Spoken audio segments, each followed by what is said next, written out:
شروع اللہ کا نام لے کر جو بڑا مہربان نہایت رحم والا ہے۔ جب سورج لپیٹ لیا جائے گا اور جب تارے بے نور ہو جائیں گے اور جب پہاڑ چلائے جائیں گے اور جب بیاہنے والی اونٹنیاں یوں ہی چھوڑ دی جائیں گی اور جب وحشی جانور جمع کیے جائیں گے اور جب سمندر آگ ہو جائیں گے اور جب روحیں جسموں سے ملا دی جائیں گی اور جب اس بچی سے جو زندہ دفنا دی گئی ہو پوچھا جائے گا کہ وہ کس گناہ کے سبب قتل کر دی گئی، اور جب اعمال کے دفتر کھولے جائیں گے اور جب آسمان کی کھال کھینچ لی جائے گی اور جب دوزخ کی آگ بھڑکائی جائے گی اور جب بہشت قریب لائی جائے گی، تب ہر شخص معلوم کر لے گا کہ وہ کیا لے کر آیا ہے۔ پس میں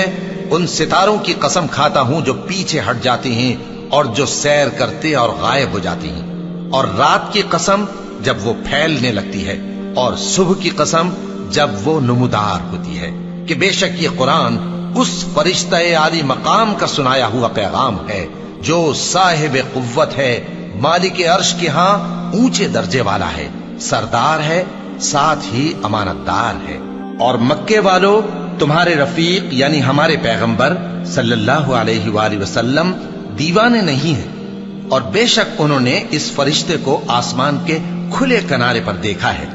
اور وہ غیب کی باتوں کے ظاہر کرنے میں بخیل نہیں،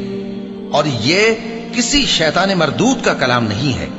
پھر تم لوگ کدھر جا رہے ہو؟ یہ قرآن تو تمام جہانوں کے لیے نصیحت ہے، یعنی اس کے لیے جو تم میں سے سیدھی راہ چلنا چاہے، اور تم لوگ کچھ بھی نہیں چاہ سکتے مگر وہی جو اللہ رب العالمین چاہے۔